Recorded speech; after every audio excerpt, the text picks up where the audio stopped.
Hi hello friends, welcome back to my channel. ರೀಸೆಂಟಾಗಿ ನ್ಯೂಸಲ್ಲಿ viral ಆಗ್ತಿದ್ದ ಸ್ಟೋರಿ ಬಂದು ಗೋಬಿ ಮಂಚೂರಿಗೆ ಯೂಸ್ ಮಾಡುವಂಥ ಫುಡ್ ಕಲರ್. ಹೌದು, ಈ ಫುಡ್ ಕಲರ್ ಅನ್ನೋದು ನಮ್ಮ ದೇಹಕ್ಕೆ ತುಂಬಾ ಹಾನಿಕರ. ಇದರಿಂದ ಕ್ಯಾನ್ಸರ್, ಅಲರ್ಜೀಸು, ಆಸ್ತಮಾ ಹೀಗೆ ಹಲವಾರು ಕಾಯಿಲೆಗಳನ್ನ ಇದು ಉಂಟು ಮಾಡುತ್ತೆ ಅಂತಲೇ ಹೇಳ್ಬೋದು.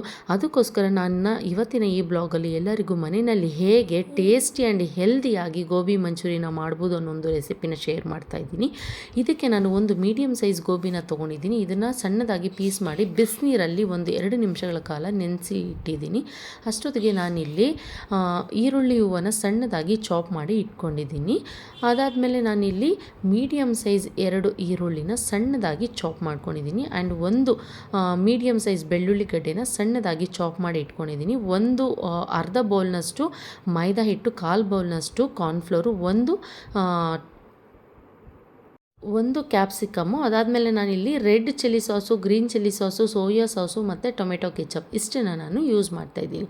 ಸೊ ನಾವೀಗೇನು 2 ನಿಮಿಷಗಳ ಕಾಲ ನೆನೆಸಿಟ್ಟಿದ್ವಲ್ಲ ಅದನ್ನು ಸೋದಿಸ್ಕೊಳ್ಳೋಣ. ಈ ಥರ ಬಿಸಿನೀರಲ್ಲಿ ಯಾಕೆ ಗೋಬಿನ ನೆನೆಸಿಡಬೇಕು ಅಂದರೆ ಇದಕ್ಕೆ ಒಂದು ವಿಷಕಾರಿಕ ಔಷಧಿ ಯಾಕಂದರೆ ಪ್ರತಿಯೊಂದು ತರಕಾರಿಗೂ ಔಷಧಿ ಹೊಡೆದಿರ್ತಾರೆ. ಇದರಲ್ಲಿ ಹೆಚ್ಚು ಔಷಧಿ ಹಾಗೂ ಸಣ್ಣ ಸಣ್ಣ ಹುಳಗಳು ಇರುತ್ತೆ. ಸೊ ನಾವು ಈ ಥರ ಬಿಸಿನೀರಲ್ಲಿ ಇದನ್ನು ನೆನೆಸಿಟ್ಟು ಆಮೇಲೆ ಯೂಸ್ ಮಾಡೋದ್ರಿಂದ ಆ ಒಂದು ವಿಷಕಾರಿ ಅಂಶ ಎಲ್ಲ ಹೊರಗಡೆ ಬಂದಿರುತ್ತೆ. ಸೊ ಅದಾದಮೇಲೆ ನಾನಿಲ್ಲಿ ಒಂದು ಬೌಲಿಗೆ ಇಲ್ಲಿ ಒಂದು 3 ಸ್ಪೂನಷ್ಟು ನಾನು ಮೈದಾ ಹಿಟ್ಟನ್ನು ಹಾಕೊತಾ ಇದ್ದೀನಿ. ಅದಾದಮೇಲೆ ಒಂದು 2 ಸ್ಪೂನಷ್ಟು ನಾವಿಲ್ಲಿ ಕಾರ್ನ್ಫ್ಲೋರನ್ನು ಹಾಕೊಬೇಕಾಗುತ್ತೆ. ಇಲ್ಲಿ ನಾವು ಕನ್ಸಿಸ್ಟೆನ್ಸಿ ನೋಡ್ಕೋಬೇಕು. ನೀವು ಇನ್ನೂ ಜಾಸ್ತಿ ಮಾಡ್ತಾ ಇದ್ದೀನ ಅನ್ನೋದಾದರೆ, ಒಂದು ದೊಡ್ಡ ಗೋಬಿ ಅಥವಾ 2 ಆ ಥರ ಮಾಡೋದಾದರೆ ನೀವಿಲ್ಲಿ ಕನ್ಸಿಸ್ಟೆನ್ಸಿನ ಜಾಸ್ತಿ ಮಾಡ್ಕೋಬೇಕು.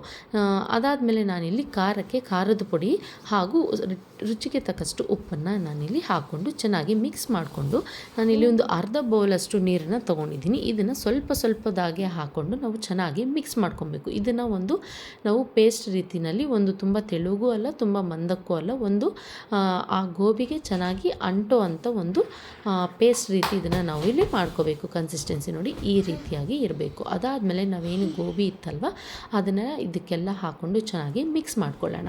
ಆ ಒಂದು ಪೇಸ್ಟು ಗೋಬಿಗೆ ಚೆನ್ನಾಗಿ ಹಿಡಿಬೇಕು. ಅದರಲ್ಲಿರುವಂಥ ಉಪ್ಪು, ಖಾರ ಪ್ರತಿಯೊಂದು ಗೋಬಿಗೆ ಚೆನ್ನಾಗಿ ಅಂಟ್ಕೋಬೇಕು. ಇದನ್ನು ಒಂದು 2 ನಿಮಿಷಗಳ ಕಾಲ ಪಕ್ಕಕ್ಕೆ ಇಟ್ಬಿಡೋಣ, ಚೆನ್ನಾಗಿ ಮಿಕ್ಸ್ ಮಾಡಿ. ಅಷ್ಟೊತ್ತಿಗೆ ನಾನಿಲ್ಲಿ ಅದನ್ನು ಫ್ರೈ ಆಗೋಕ್ಕೆ ಅಂತ ಎಣ್ಣೆನ ಆಲ್ರೆಡಿ ಬಿಸಿ ಮಾಡೋಕ್ಕೆ ನಾನು ಗ್ಯಾಸ್ ಮೇಲೆ ಇಟ್ಟಿದ್ದೆ. ಅದೀಗ ಚೆನ್ನಾಗಿ ಬಿಸಿ ಕೂಡ ಆಗಿದೆ. ಅದಕ್ಕೆ ನಾವೇನು 2 ನಿಮಿಷ ಇಟ್ಟಿದ್ವಲ್ಲ ಆ ಒಂದು ಗೋಬಿನ ಒಂದೊಂದಾಗಿ ಹಾಕ್ಕೊಂಡು ಚೆನ್ನಾಗಿ ಒಂದು ಕ್ರಿಸ್ಪಿ ರೀತಿಯಲ್ಲಿ ಒಂದು ಕಲ್ಲರು ಗೋಲ್ಡನ್ ಬ್ರೌನ್ ಕಲರ್ ಬರೋವರೆಗೂ ಫ್ರೈ ಮಾಡ್ಕೋಬೇಕಾಗುತ್ತೆ. ಅದಾದಮೇಲೆ ನಾನು ಇದನ್ನು ಎತ್ತಿ ಪಕ್ಕಕ್ಕೆ ಹಾಕ್ಕೊಳ್ಳೋಣ. ನೋಡ್ಬೋದು ಒಂದು ನ್ಯಾಚುರಲ್ ಆಗಿ ಯಾವ ಥರ ಕಲ್ಲರು ಒಂದು ಗೋಲ್ಡನ್ ಬ್ರೌನ್ ಆಗಿ ಬಂದಿದೆ ಅಂತ.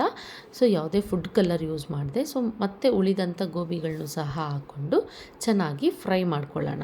ಇದನ್ನೆಲ್ಲ ತೆಗೆದಿಟ್ಕೊಂಡು 1 ನಿಮಿಷ ಅದನ್ನು ಹಾಗೆ ಬಿಡೋಣ, ಯಾಕಂದರೆ ಬಿಸಿ ಇರುತ್ತಲ್ವ. ಅದನ್ನು ಹಾಗೆ ಬಿಟ್ಟು ಅಷ್ಟೊತ್ತಿಗೆ ನಾವಿಲ್ಲಿ ಗೋಬಿಗೆ ಬೇಕಾದಂಥ ಒಂದು ಮಸಾಲೆನ ರೆಡಿ ಮಾಡ್ಕೊಳ್ಳೋಣ.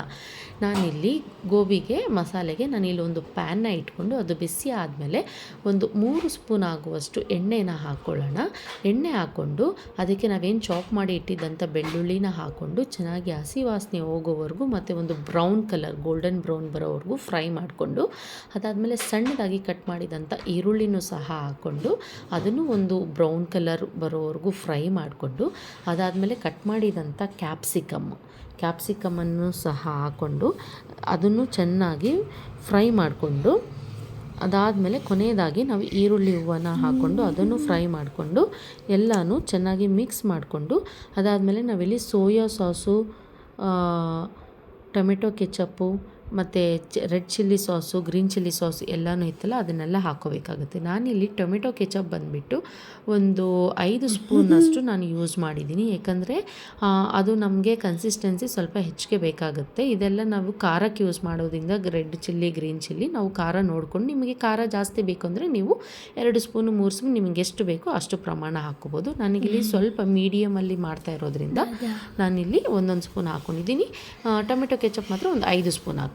ಎಲ್ಲನೂ ಹಾಕ್ಕೊಂಡಾದಮೇಲೆ ನನಗಿಲ್ಲಿ ಕನ್ಸಿಸ್ಟೆನ್ಸಿ ಸ್ವಲ್ಪ ಗಟ್ಟಿಗೆ ಬೇಕು ಅನ್ನಿಸ್ತು ಗೋಬಿಗೆ. ಅದಕ್ಕೆ 1 ಸ್ಪೂನಷ್ಟು ಕಾರ್ನ್ಫ್ಲೋರ್ನ ನೀರಲ್ಲಿ ಮಿಕ್ಸ್ ಮಾಡಿಕೊಂಡು ಹಾಕ್ಕೊಂಡು ಗೋಬಿನ ಅದಕ್ಕೆ ಹಾಕ್ಕೊಂಡು ಚೆನ್ನಾಗಿ ಮಿಕ್ಸ್ ಮಾಡಿಕೊಂಡ್ರೆ ಇಲ್ಲಿ ನೋಡ್ಬೋದು ಎಷ್ಟು ಚೆನ್ನಾಗಿ ಒಂದು ಫುಡ್ ಕಲರ್ ಇಲ್ಲದೇ ಎಷ್ಟು ಕಲರ್ಫುಲ್ಲಾಗಿ ಒಂದು ಗೋಬಿ ರೆಡಿಯಾಗಿದೆ ಅಂತ. ಅದ್ರ ಮೇಲೆ ನಾವು ಸ್ಪ್ರಿಂಗ್ ಆನಿಯನ್ ಏನಿತ್ತಲ್ಲ ಈರುಳ್ಳಿ ಹೂವನ್ನು ಹಾಕ್ಕೊಂಡ್ರೆ ಒಂದು ಟೇಸ್ಟಿಯಾಗಿರುವಂಥ ಗೋಬಿ ಮಂಚೂರಿ ರೆಡಿಯಾಗುತ್ತೆ. ಹಾಗಾದರೆ ಈ ವಿಡಿಯೋ ನಿಮಗೆ ಇಷ್ಟ ಆಗಿದೆ ಅಂದ್ಕೊತೀನಿ.